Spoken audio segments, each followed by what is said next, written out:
Hi sir, ఎక్కడి నుంచి వచ్చారు సార్? రామచంద్రపురం నుండి వచ్చానండి. తీసుకున్నారా సార్ ఏమన్నా? అవునండి, స్టోర్లో నేను చాలా తీసుకున్నాను. ఎలా అనిపించింది సార్? ఈ స్టోర్ గురించి నేను చాలాసార్లు విన్నానండి. అంటే మా ఫ్రెండ్స్ పెట్టిన స్టేటస్లో నేను చూశాను.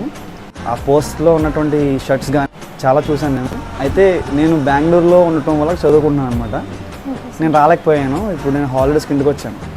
వచ్చిన తర్వాత స్టోర్కి రావడం జరిగింది. వచ్చిన తర్వాత ఇది చాలా బాగున్నాయి గైస్. మీరు చూస్తే ఈ స్టోర్లో అన్ని బ్రాండ్ కలెక్షన్ ఉన్నాయి, అన్నీ బాగున్నాయి. ప్రతిదీ హై బ్రాండ్ అనమాట. ఇటు వచ్చి మన లక్ ఏంటంటే మీరు కొనేదానికి ఖచ్చితంగా రీజనబుల్లోనే ప్రైజెస్ ఉంటాయి. మీరు ఏం కొనుక్కున్నా సరే ప్రతిదీ మీకు రీజనబుల్గా ఉంటుంది. నేనైతే చాలా హ్యాపీ. ఈరోజు ఎన్నాళ్ళ నుంచో రావాలనుకుంటున్నాను, ఈ రోజుకి వచ్చాను. నాకు చాలా హ్యాపీగా ఉంది. ఇప్పుడు చాలాసార్లు ఇలాంటివి తెలియక బయట షాప్స్కి వెళ్ళి చాలా డబ్బులు తగిలేసి ఈ రీజనబుల్ ప్రైజెస్లో ఇంత క్వాలిటీ ఇస్తున్నారంటే నిజంగా నాకు చాలా నచ్చింది. మీరు హ్యాపీ కదా సార్? నేను చాలా హ్యాపీ అండి. చాలా థ్యాంక్ యూ సార్.